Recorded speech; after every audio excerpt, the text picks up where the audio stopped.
Shalom saudara-saudara, selamat siang. Harapan saya kita semua sehat-sehat, tetap dalam perlindungan Tuhan. Pada hari ini tanggal 2 Mei 2020 saya akan mengambil renungan singkat dari bagian Alkitab yang sehubungan dengan Hari Pendidikan Nasional. Namun sebelumnya saya mengucapkan selamat memperingati Hari Pendidikan Nasional, khususnya bagi para tenaga-tenaga didik, para guru, para dosen, bahkan aktivis pendidikan. Semoga pendidikan kita tidak terpengaruh oleh adanya virus corona, dan semoga pendidikan kita secara nasional semakin baik ke depan. Baiklah, kita akan memasuki perenungan kita. Saya akan ambil bagian firman Tuhan dalam kitab Amsal pasal 1 ayat 1 sampai ayat ke-7 saja. Nanti kita akan tambahkan dengan ayat pendukung lainnya. Demikian firman Tuhan saya bacakan. Amsal Salomo bin Daud, Raja Israel, untuk mengetahui hikmat dan didikan, untuk mengerti kata-kata yang bermakna, untuk menerima didikan yang menjadikan pandai, untuk menerima didikan yang menjadikan pandai, serta kebenaran, keadilan dan kejujuran, untuk memberikan kecerdasan kepada orang tak berpengalaman, dan pengetahuan serta kebijaksanaan kepada orang muda. Penekanan sini orang muda. Baiklah orang bijak mendengar dan menambah ilmu. Haleluya. Orang yang bijak akan mendengar dan menambah ilmu. Dan baiklah orang yang berpengertian memperoleh bahan pertimbangan. Ayat 6, untuk mengerti amsal dan ibarat perkataan dan teka-teki orang bijak. Ayat 7, takut akan Tuhan adalah permulaan pengetahuan, tetapi orang bodoh menghina hikmat dan didikan. Demikianlah firman Tuhan.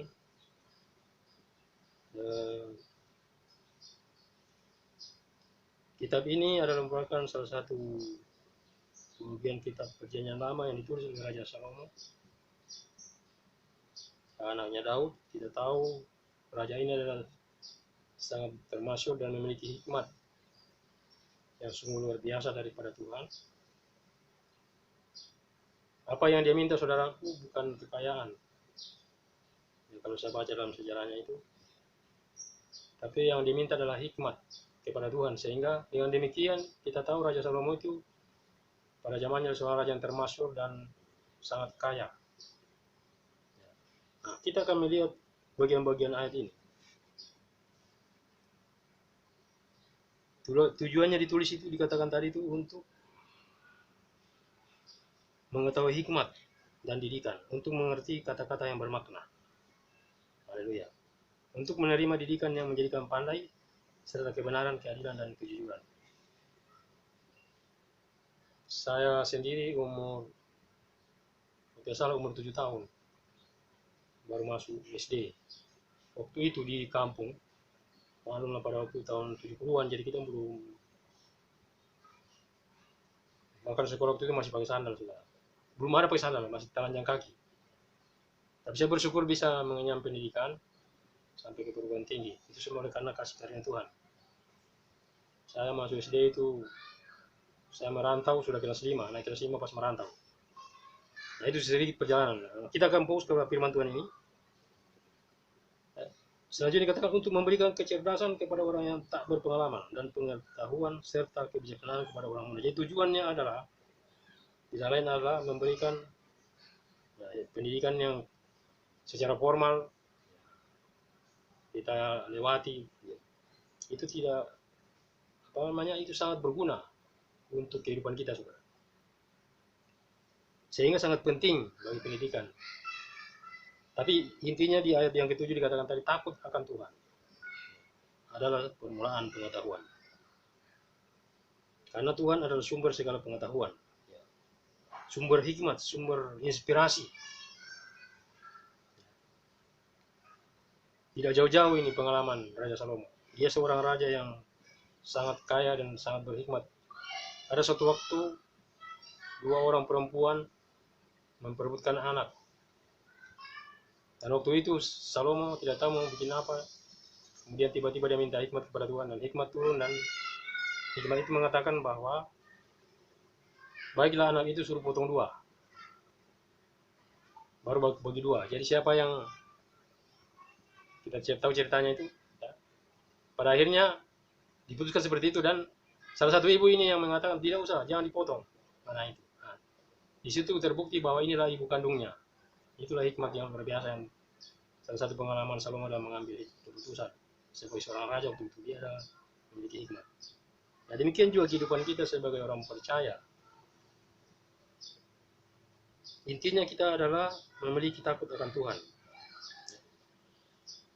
Sebagaimana firman ini dikatakan, takut akan Tuhan adalah permulaan pengetahuan, tetapi orang bodoh menghina hikmat dan didikan. Hikmat dan didikan. Didikan Tuhan itu dalam kehidupan kita itu lewat proses-proses. Ya, bukan seperti didikan manusia. Tapi itu hanya gambaran saja. Tapi kalau kita dididik oleh Tuhan, berarti Tuhan mau supaya kita lebih dewasa, lebih memahami rencananya. Nah, pada hari ini kita memperingati Hari Pendidikan Nasional. Itu pendidikan secara formal yang dilaksanakan oleh bangsa kita. Dan itu wajib harus kita lakukan, kita ikuti. Ya, sehingga lewat pendidikan formal juga itu kita akan dapat memiliki kemampuan untuk memahami setiap kebenaran. Ya, setiap firman Tuhan yang kita baca, kita renungkan. Saya percaya bahwa lewat kita memiliki pendidikan yang baik, kita akan juga memiliki hikmat yang baik. Haleluya. Itu yang saya alami, saudara. Sehingga pada waktu saya melayani, ada orang kira saya ini sarjana teologi ya. Padahal saya hanya sarjana biasa, sarjana ilmu umum. Ya, bukan secara, maksudnya bukan panggilan rohani. Maksudnya bukan pendidikan secara teologi. Tapi memang saya menerima panggilan Tuhan. Pada tahun 93, saya masih sedang kuliah itu, saya menerima panggilan Tuhan. Dan saya meresponi itu, dan setelah saya meresponi panggilan Tuhan itu, banyak hal yang baru yang Tuhan sikapkan lewat setiap benih-benih kebenaran yang saya baca sampai hari ini, saudara. Namun demikian, dalam banyak hal, saya dibawa proses-proses Tuhan untuk semakin melihat bahwa Tuhan itu dahsyat dalam kehidupan saya. Haleluya. Melewati banyak hal, melewati kehidupan ini, sampai hari ini, sampai detik ini, saya menyaksikan bahwa saya ada hanya oleh karena kemurahan Tuhan. Dan saya membagikan ayat ini untuk saudara, khususnya yang masih studi, mungkin masih ambil S2 dan lain sebagainya. Intinya adalah takut akan Tuhan. Saya saksikan waktu saya menyusun skripsi, saya tidak meminta bantuan siapa-siapa, saudara. Karena saya percaya bahwa Tuhan pasti menolong saya. Dan waktu saya menyusun skripsi itu tidak lama, hanya berapa bulan ya. Saya pulang KKN, saya masuk ujikan proposal, dan kemudian saya menyusun skripsi hanya 1 bulan. Saya kerjakan sendiri, saya ketik. Karena waktu itu masih manual, secara pengetikan manual. Kemudian saya serahkan kepada pengetikan komputer, saudara. Dan selesai dalam waktu sebulan. Luar biasa pertolongan Tuhan. Dan saya saksikan bahwa saya mengandalkan hikmat daripada Tuhan. Saya mengerjakan, saya punya tugas proposal, tugas skripsi itu sampai selesai. Sampai saya maju ujian skripsi. Dan semuanya Tuhan menolong. Karena pada waktu itu tahun 93 saya sudah ditangkap oleh Tuhan. Saya sudah terjun dalam pelayanan, masih muda, masih sebentar kuliah. Saya aktif di Pemuda Philadelphia waktu itu, dan Tuhan menolong saya sehingga studi saya bisa selesai pada tahun 97. Itu semua karena kemurahan Tuhan. Tapi itu bukan menjadi suatu kebanggaan. Tapi intinya adalah bagi kita yang memiliki anak-anak, dorong mereka untuk mengikuti pendidikan sampai kemampuan, sampai batas kapanpun. Kita bersyukur. Ya, saya punya Bapak almarhum itu, saya sangat bersyukur. Beliau itu sangat mendorong kita untuk anak-anak sekolah. Jadi tujuan kita merantau sebenarnya itu hanya untuk sekolah saja. Itu tujuan kita dulu, merantau keluar dari kampung, tinggalkan desa, tinggalkan dusun. Hanya satu, untuk sekolah. Itu saja. Dan pada umumnya orang-orang Toraja yang merantau itu seperti itu.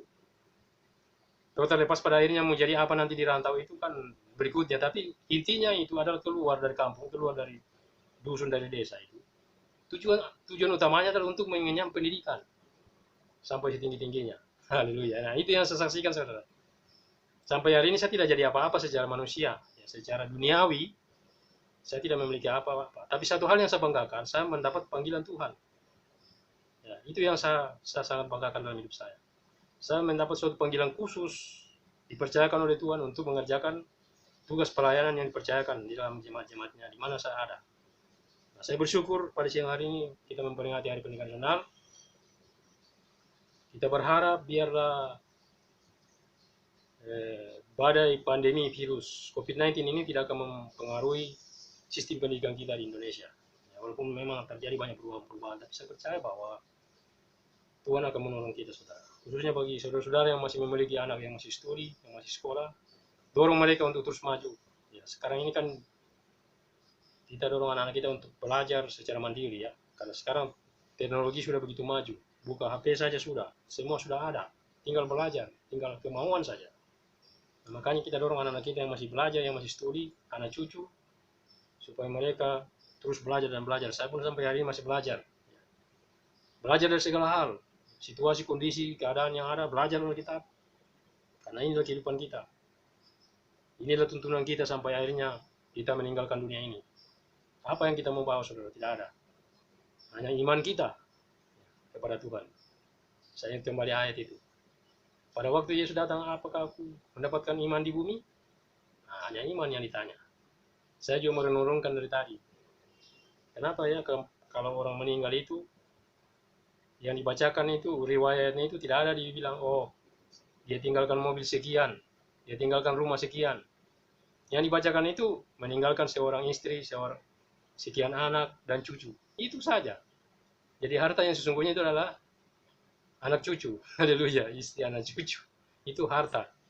Nah, harta yang paling berharga itu adalah firman Tuhan. Kebenaran-kebenaran yang merupakan kekuatan kita dalam menghadapi hidup ini, apapun yang terjadi. Itulah. Makanya dalam hubungannya dengan Hari Pendidikan ini, nasihat firman Tuhan ini, Amsal pasal 1 ayat 7. Takut akan Tuhan adalah permulaan pengetahuan. Haleluya. Tetapi orang bodoh dikatakan menghina hikmat dan didikan. Tetapi hikmat yang sesungguhnya yang dimaksud itu adalah pribadi Yesus, saudara. Kalau kita lihat dalam 2 Korintus, coba kita baca ayat yang untuk mungkin. 2 Korintus 1 Korintus ya, kita buka dulu. Saya ingatkan ini untuk harus membacakan.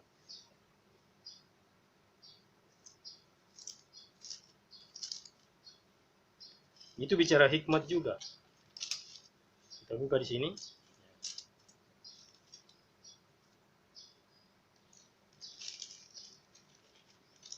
Sahabat saudara ya.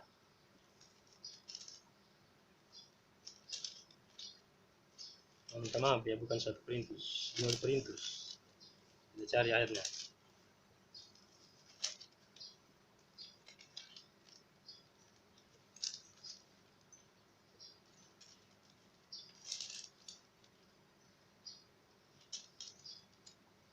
Satu Korintus ya, 1 Korintus. Ya, minta maaf saudara, saya ini bukanlah seorang teolog, jadi saya hanya belajar. Saya tidak pandai, tidak lincah dalam mencari ayat. Ya.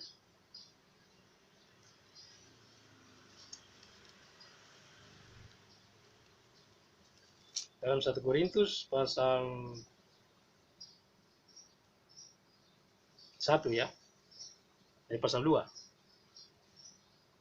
Judulnya itu adalah hikmat yang benar. Itu tadi bicara hikmat kan di sana dalam Amsal. Jadi kita ambil sini sebagian kecil saja. 1 Korintus pasal 2 ayat 6 mulai ya. Sungguh pun demikian, kami memberitakan hikmat di kalangan mereka yang telah matang. Orang-orang yang telah matang. Ini tulisan Rasul Paulus kepada jemaat di Korintus. Yaitu hikmat yang bukan dari dunia ini. Nah ini. Dan yang bukan dari penguasa-penguasa dunia ini, yaitu penguasa-penguasa yang akan ditiadakan. Ayat 7, tetapi yang kami beritakan ialah hikmat Allah yang tersembunyi dan rahasia yang sebelum dunia dijadikan telah disediakan Allah bagi kemuliaan kita. Ayat 8, tidak ada dari penguasa dunia ini yang mengenalnya. Sebab kalau ya, sekiranya mereka mengenalnya, mereka tidak menyalibkan Tuhan yang mulia. Jadi yang dimaksudkan adalah Yesus, pribadi Yesus. Ya.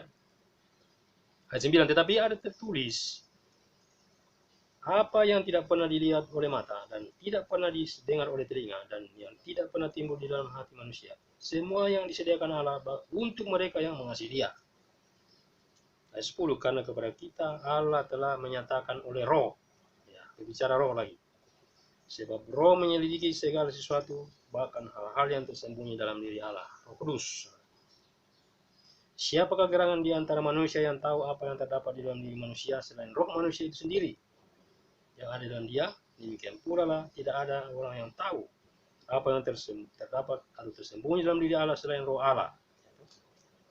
Haleluya. Kita tidak menerima roh dunia, tetapi roh yang berasal dari Allah, supaya kita tahu apa yang dikaruniakan Allah kepada kita. Ya. Dan karena kami menafsirkan hal-hal rohani kepada mereka yang mempunyai roh, kami berkata-kata tentang karunia-karunia Allah dengan perkataan yang bukan diajarkan kepada kami oleh hikmat manusia, tetapi oleh Roh Kudus. Jadi maksudnya ini Paulus memberitakan Kristus yang adalah hikmat itu sendiri kepada jemaat-jemaat di Korintus. Ya. Jadi orang-orang yang telah matang di dalam Tuhan, sehingga dia gampang memahami hikmat yang disampaikan. Gitu. Tetapi manusia duniawi tidak menerima apa yang berasal dari roh Allah. Yang orang yang duniawi pasti tidak bisa menerima. Karena dia itu selalu mengartikan secara letterlek, secara duniawi ya. Tidak akan bisa ya, memahami. Tetapi manusia duniawi tidak menerima apa yang berasal dari roh Allah. Karena hal itu baginya adalah suatu kebodohan. Nah itu yang dimaksudkan itu, kebodohan. Orang yang bodoh itu menghina hikmat dan didikan. Itu orang jadi orang bodoh dikatakan. Tuhan katakan itu orang bodoh. Gitu? Yang dalam Amsal tadi. Baginya itu suatu kebodohan. Orang-orang duniawi itu. Ya. Dan ia tidak dapat memahaminya. Ya jelas, dia tidak akan bisa memahami. Dan ia tidak dapat memahaminya sebab hal itu hanya dapat dinilai secara rohani. Ya. Hanya orang-orang yang sudah bertobat, sudah lahir baru, yang bisa mengerti tentang hikmat-hikmat yang daripada Roh Kudus. Haleluya. Ayat 15, tetapi manusia rohani menilai segala sesuatu. Nah, manusia rohani saudara, bisa menilai segala sesuatu. Tetapi ia sendiri tidak dinilai oleh orang lain. Sulit bagi orang lain menilai kita. Ya. Ya, kadang bahkan orang lain menganggap kita itu gila. Ya. Haleluya. Itu yang terjadi pada zaman-zaman dulu. Bahkan sampai hari ini juga. Orang yang oleh karena pekerjaan Roh Kudus kadang dikatakan apa gitu. Haleluya. Karena mereka tidak bisa memahami. Ya. Sebab siapakah yang mengetahui pikiran Tuhan sehingga ia dapat menasihati dia, tetapi kami memiliki pikiran Kristus. Nah, ini intinya memiliki pikiran Kristus. Jadi kalau orang memiliki pikiran Kristus, saya percaya dia pasti memiliki pengetahuan. Pengetahuan itu ada dua macam, pengetahuan tentang hal-hal rohani dan pengetahuan secara universal, ilmu. Sesuai dengan bidang yang dia, disiplin yang dia tekuni atau yang dipelajari. Itulah ilmu. Dan saya percaya juga di agama lain juga mengajarkan. Ini Alkitab adalah sumber segala-galanya. Sumber pengetahuan, sumber hikmat, tidak lain adalah Allah itu sendiri di dalam Yesus Kristus. Karena Alkitab ini adalah firman yang tertulis, Tuhan yang tertulis secara letterlek. Memang Tuhan itu adalah roh, tapi oleh hikmat Roh Kudus Alkitab ini ditulis oleh para nabi, para rasul, para tokoh-tokoh ya Alkitab. Nah itu sebabnya maka kita sangat percaya bahwa Alkitab ini adalah apa? Daripada sumber segala sumber. Semua juga ilmu pengetahuan itu digali dari sini. Nah, kita bersyukur menjadi orang percaya. Ilmu pengetahuan bahkan sekarang ini ilmuwan berusaha untuk mencari obat penangkal virus corona COVID-19. Nah, saya percaya pada suatu titik mereka akan menemukan dengan hikmat yang daripada Tuhan. Karena dikatakan sudah dalam kitab Daniel bahwa tidak ada sesuatu pun yang akan disembunyikan. Di akhir zaman ini banyak akan menyelidiki kasus sekarang ini, COVID-19, penyakit-penyakit, pasti kita bersabar untuk itu. Saya percaya waktunya akan berlalu, badai ini pasti berlalu.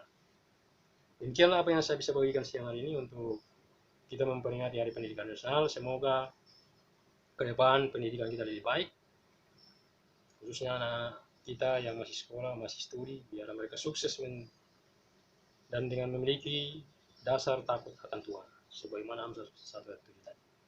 Ya, mari kita berdoa. Bapa, di dalam nama Yesus Kristus Tuhan, sebagai sumber segala sesuatu, termasuk sumber hikmat, sumber pengetahuan, sumber kepandaian, kami datang mengucap syukur siang hari ini kami boleh memperingati Hari Pendidikan Nasional bangsa kami. Biarlah Engkau terus bekerja dalam seluruh umat-umat itu yang masih mengenyam pendidikan, yang tidak mampu, Engkau buka jalan untuk mereka bisa menerobos dunia dengan segala harusnya yang hari ini. Kami percaya Tuhan turut bekerja dalam segala sesuatu bagi umat-umat. Kami bersyukur untuk firman-Mu yang kami sudah renungkan. Biar lewat firman Tuhan ini kami semakin dikuatkan dan semakin mengerti betapa pentingnya pendidikan bagi kami dan anak-anak kami. Terpuji nama-Mu Bapa, berikanlah kami terus hikmat oleh Roh Kudus-Mu sehingga kami mampu memahami setiap kebenaran-Mu. Yang utama adalah pengetahuan yang benar tentang pribadi-Mu, sehingga kami semakin mengasihi Engkau, semakin mendekat kepada Engkau sebagai sumber segala-galanya, pokok kehidupan, pokok keselamatan. Terpuji nama buat siang hari ini. Segala puji, segala hormat, segala kemuliaan kami kembalikan kepada Engkau, Yesus Kristus Tuhan, sumber segala-galanya bagi kami. Di dalam nama Tuhan Yesus Kristus, kami sudah berdoa dan mengucap syukur. Haleluya. Amin. Demikianlah saudara, apa yang bisa saya bagikan dalam Hari Pendidikan Nasional ini. Biarlah kita semua tetap semangat menghadapi hidup ini. Kita percaya bahwa kita bisa melewati tahun ini dengan penuh kemenangan. Badai pasti berlalu. Terima kasih. Shalom. Tuhan Yesus memberkati.